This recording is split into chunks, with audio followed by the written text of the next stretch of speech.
Hi guys, welcome back to my channel. My name is Vanessa. If you're new to my channel, welcome to my channel. If you're a returning subscriber, thank you so much for being here. If you are new, please don't forget to hit that subscribe button and join my family. Also, turn on your post notification bell so you do get notified every time I post a new video. Today is Vlogmas Day 15. Today's video is going to be different because today's going to be kind of like a just sit down talk kind of update on my weight loss surgery that I had on March 14th of this year, 2019. For those of you who are new to my channel, I did have weight loss surgery in March. So it's been 9 months now. I'm like a day late on this update, but I haven't been doing them also like every month. So it's kind of like, okay, I'm going to update you guys on how much weight I have lost, what was my beginning weight, my starting weight, and kind of like how my process was in the beginning. So we're going to go ahead and start with my whole process. When I got recommended for the surgery, I started weighing 303 pounds. Then on surgery date, I was weighing 297. And then as of right now, I'm weighing 200.5. So, I have lost a significant amount of pounds. If you know the math, you do the math, almost 100 pounds. And I feel like I've been stuck at this weight for, I want to say like a month now. I think it's been like a month that I've been stuck at this weight. I feel like, the more I wanted to be under the 200s already, I wanted to be in the 100, even if it's 199, you know, it's just like something huge for me. I'm still not there yet. I feel like I've talked to other friends who are in a support group with me, and I feel like they're right. They tell me that the more you have in your head a weight that you want to get to is just going to be so hard for you to get to that weight. So I have been 9 months post-op now. Yesterday was actually 9 months post-op, and I feel great. Let me tell you that my blood works have been coming out really, really good. All my vitamins are okay. My high blood sugar levels that were at pre-diabetic have been down very much, and it's like I'm no longer considered pre-diabetic, and I'm at a very, very good level on my blood sugar. My high cholesterol levels have been down. There's none of that anymore. But when I go to my doctor's appointment, which I do have one coming up for my 9-month kind of like follow-up, I know that, and I strongly believe that everything's going to be fine because I feel like I've been doing great. Yes, for the holidays, I thought it was going to be a little harder, like for Thanksgiving and now for like Christmas that's coming up and stuff like that. And believe me, it has not been hard. It has not been as hard as I thought it was going to be. Because no matter how much you think of like, oh my God, I'm not going to eat all day, or I'm going to eat really, really good, or just on liquids or purees or whatever for a week or two just so I can be able to eat that day. Trust me, that day I was not able to eat a lot anyway. So I did have a couple things that I wasn't supposed to have, maybe like pumpkin pie. And it's not that I'm not supposed to have it, but it's something that I'm supposed to be careful with the portion that I do have, you know? So I feel like I did really good for Thanksgiving, and for Christmas, I feel a little bit more, like I feel like I can trust myself a little more and know that I don't have to be so harsh on myself, because regardless, at the end of the day, I'm not going to be able to eat a lot. And it's not like an everyday thing that I eat bad. These past couple weeks, I have noticed, though, that I've been eating fast food. And it's not like, oh my God, I eat every day, every other day, or things like that. But like the other day, you guys saw on the vlog, I was eating with my sister. We went out to lunch, and we went to Bath and Body Works. And we went to, and then I was eating like chips and stuff like that. And it is things I'll eat throughout my week, you know, and stuff like that. But they're just like a couple that I have, you know. It's not like I'm sitting there and finishing a whole bag of chips, you know, on one sit down. It's not like that at all. But for those of you who don't know what kind of weight loss surgery I had the gastric sleeve. And that is when they remove 80% of your stomach, and you get full very fast. You could only eat like so little bit, and you have to prioritize like your proteins and your liquids, because our body no longer absorbs, I believe, or is no longer able to fit so much of the food that has the protein that our body needs. So for now, like I did want to do a video for you guys on what I eat on a day, which is basically different every day, but kind of like around the same things that I have on a daily basis, which is like my protein shake, which is like string cheese, which is like was it the puddings? A pudding. I'll have a pudding. I'll have tuna. I'll have fish. I try to stay away from pork and red meats. I have been sticking a lot with tuna and chicken, and I have mentioned it in other update videos regarding my surgery. I'm more into like the white meat now. Like I really try to stay away from pork and red meats. Like I said, I'll do turkey, I'll do chicken, I'll do tuna, I'll do fish, and the way I try to eat my foods is either like in a caldo de pollo, because I feel like that's a healthy way for me to eat, and also incorporate my vegetables in there, you know. So if not, I'll do tuna, and I've done it with mayo, but a lot of the time I like to do it just with tomato, onion, cilantro, and lime, and I'll have one tostada with that. And it's just like foods that require less grease, less oils, less fats in them, and I feel like that's what's been helping me with this weight loss that I've achieved so far.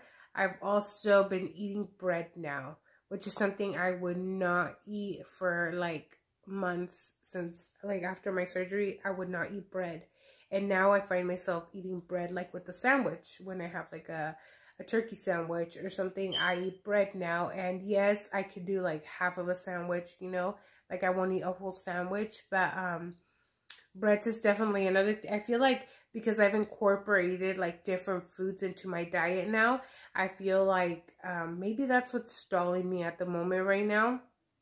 But I also want to talk to you guys about things that were going on like through like from the beginning of my surgery to like kind of like up until like 6-7 months, which is like might be like TMI or something, but it is something that needs to be spoke about, because this is something very real when we talk about constipation. It was very, very real.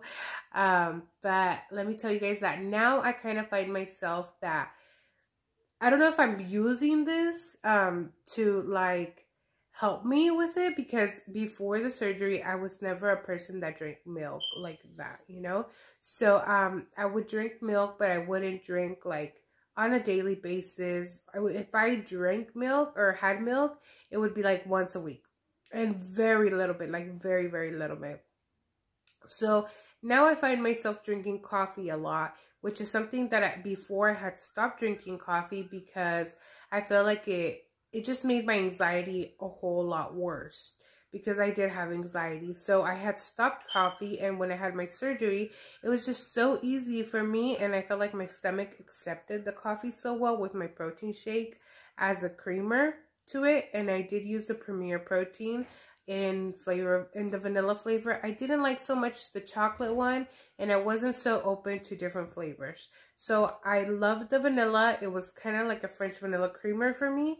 So when I had my coffee, I would definitely incorporate or just add, you know, like my protein shake to it, add ice, because I love iced coffee. But let me tell you that I've actually stayed away from the iced coffee and been drinking the like just hot coffee in the mornings, because it's like, you know, almost winter, and it's just like the weather's changing, and it's so cold now that I have my coffee with the protein shake in it instead of my creamer.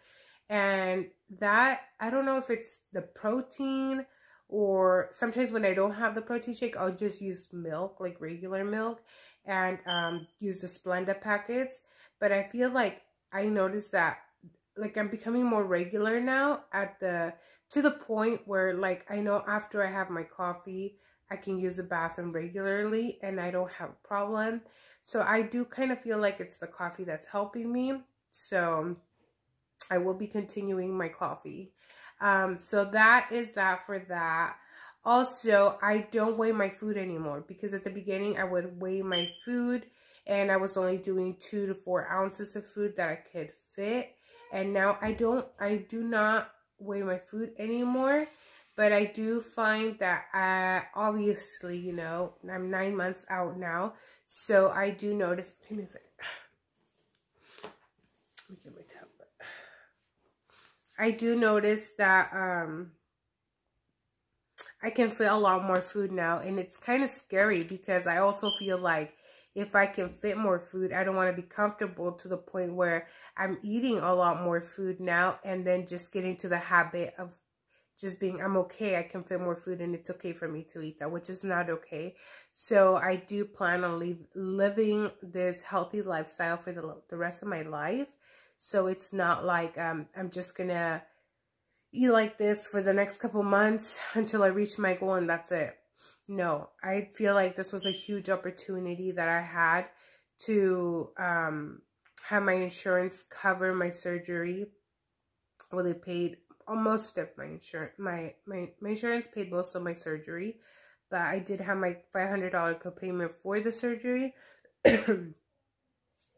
And then plus like all the expenses that come with it, from like going to appointments, going to your preparation classes, your like it's just so many appointments you have for when you're gonna have the surgery, all the classes. I did have I didn't expect, or at least I didn't think I was gonna be financially prepared for when I had my surgery, but yeah, at the same time I knew that I wasn't going to be working. Well, I asked for 2 weeks off, but in reality, I went back to work 3 days after my surgery. But it was very, very like light duty work that I was doing. I was prepared with like, I had bought boxes of the Premier Protein. I had stocked up on my drinks like the Powerade Zero, Gatorade Zero, waters, and all that, because I am one of those type of persons that I like to get things done on my own. I do everything. And I knew that after my surgery, I wasn't going to be able to do that. And that was one of the hardest things I was dealing with, that I'm just so used to doing everything. And after that, I couldn't carry heavy stuff. I couldn't carry like a gallon of milk. That I wasn't able to carry that. And it was just so hard for me that I had the girls and they can help me, and they were so helpful. So helpful to me. But the thing is that I just felt so helpless. Like I can't do it myself, and I wanted to do it myself. But thank God I'm done with that. We got through that. So I did have everything at home though. I did prepare and have everything at home stocked up for when I came back from the hospital, because I did stay one night at the hospital, and then after I was discharged from the hospital. The only little complications that I did have with my surgery, which I wouldn't consider much of a complication, but it was that my blood pressure was very low. So that is something that I had not ever in my life experienced or gone through. I feel like this whole losing weight really had to do with that, and that's why I was not, I could have been discharged the next day in the morning after my surgery, but it wasn't until the evening that I was discharged, because my doctor wanted to keep an eye on me and make sure that that I was okay, and that my blood pressure was going to be okay like that, and that it wasn't just going to be getting lower, or just like not be monitored, you know, that they were checking up on me and seeing that I was okay. I was fine. That same day, that day after the surgery, 3 hours after my surgery, when I was already in my room, they wanted me to get up and start walking, and I couldn't walk because my blood pressure was so low.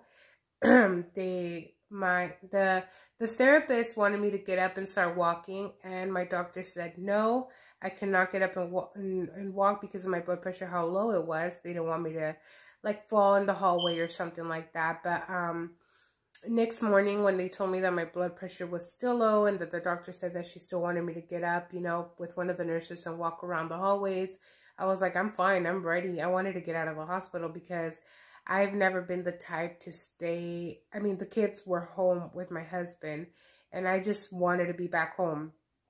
I didn't feel comfortable just being over there, like thinking like the kids, like, you know, I'm just so used to being home and having a routine. And I knew that this was going to happen. And I knew I should have, like, I just feel like there's no way that you could be mentally prepared for something when, no matter how much you try to prepare yourself, I mean, it's going to happen. It's going to happen. And you have to go through it. You have to get through it. So I just wanted to leave the hospital. I wanted to come back home, but I did have to walk because I was starting to feel like pains in my chest, in my shoulder area, in my back because of all the gases that had to come out from the surgery.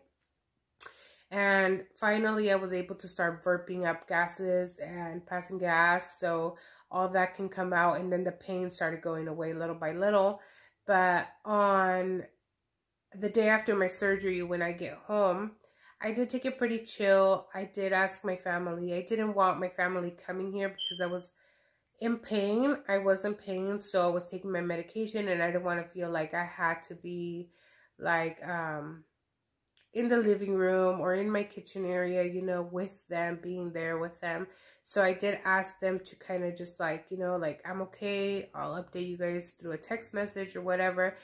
But the day after when I got out of the hospital was my husband's birthday. So I felt terribly bad because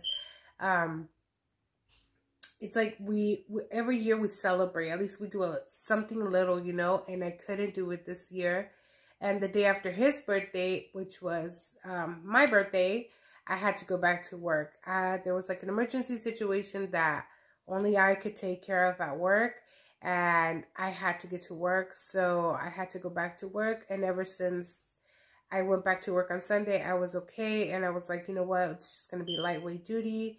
Thank God nothing happened, and I didn't have any complications with my surgery. But yes, if you're having surgery, I definitely do recommend you to take your time, though, you know, take your rest. And if you're like me, you're probably going to be feeling like me, like you have things to get done, and you're going to want to take it in your own hands and get things done. But really take care of yourself, because the surgery is really like no joke. When I had this surgery, I did have I'm not sure if I'm saying it right, but it's a laparoscopic surgery, and it is like they make 5 holes. Well, I had 5 of them, and they're tiny holes. There's like literally, you could barely, I can't see 2 scars. I had light scars on 2 of them. I can't see those at all anymore, but the other 3 are still there, and I could see them. They're not bad, but it is extremely, extremely necessary to take care of yourself after a surgery like this. I don't know what else I can update you guys on. I'm doing great. I am currently at 200.5, and I feel like, okay, well, my doctor's goal is for me to reach 152. My goal was 180. And the reason why I say 180 is because this was a question that my new psychiatric asked me as well when I went to the evaluation. They asked me why 180, and I said 180 because I mean, since the beginning, since I was like doing the plans for the surgery and everything, the plan was never for me to get skinny. You know, that was never the priority or like the main focus of the surgery, you know. It was more like for my health wise, for me to feel better, to live a better, longer life, you know, healthy life. And so when she asked me why 180 if your surgeon's goal is 152, and I went ahead and I told them I think 180 because I don't remember ever being 152. I've always been a chubby girl. I've always been a plus size girl. I've always been an overweight girl, an obese girl. So I don't know what 152 looks like. I don't know if I'm going to like myself or be comfortable with myself at 152 even. And I don't even know if I'm going to feel okay at 152, you know. So I'd rather take it easy and go like set my goals and be realistic about my goals. So I set it to 180, and now that I see myself so close to the 180, I'm like, okay, maybe I could do the 152 and still feel okay. But for now, I feel like I'm just taking it easy. I am very anxious and very like, how do you call it, like, I think anxious is the word, that because it's just like, it's so annoying that I'm stuck at this weight when I just want to see the scale go down. And there's days that I didn't weigh myself for like 2 weeks, and I'm like, hopefully, hopefully like the scale go down. And nope, at the same thing. And yeah, I was eating different foods. And all that could have something to do with me not losing the weight, but it's okay. I'm in no rush. I'm in no hurry. Like I've always said, I'm at 9 months. I'll be 1 year in March. So I kind of do want to do something exciting for my birthday, just because I didn't do anything. I turned 30, 3 days after my surgery this year. I turned 30 and I didn't do anything. So I'll be 31 in March, and I do plan on doing something. I don't know. I've had in my mind, like, I want to reward myself and like do something nice and good for myself, because I feel like I deserve it. I've done so good. It's been at the beginning it was very, very hard for me to do liquid diet for 2 weeks, and then go to puree stage for another 2 weeks after that, and then start incorporating soft foods for 2 weeks after that. So it was like a total of a whole month of like little to no food and just liquids. So I feel like just being able to get through with that, I know I can accomplish anything I want in this world. I feel like that was one of the hardest things I had to do in this world, and I did it. And if I could do that, I could do anything. So I have talked about like maybe traveling. That is something I would like to do for my birthday. It is not something I do often or anything I would like ever like really do. So I don't know if I will be traveling, but if I do, I'm gonna definitely bring you guys with me. And I'm gonna wrap it up now because I'm already like over 20 minutes on this video, and I don't know how long this video is really gonna be. But yeah, thank you so much for watching this video, for listening to my update, and for just being here listening to me and being with me in this journey. Because if you've been with me since day one, you know that I've been updating you guys on the surgery, and I've been very transparent with you guys, and I've let you guys know everything that has been going on with me and how real the surgery has been. So yeah, thank you so much for watching, and I'll see you guys tomorrow on Vlogmas. Tomorrow's what? Vlogmas 17 already. Yep. Thank you so much for watching.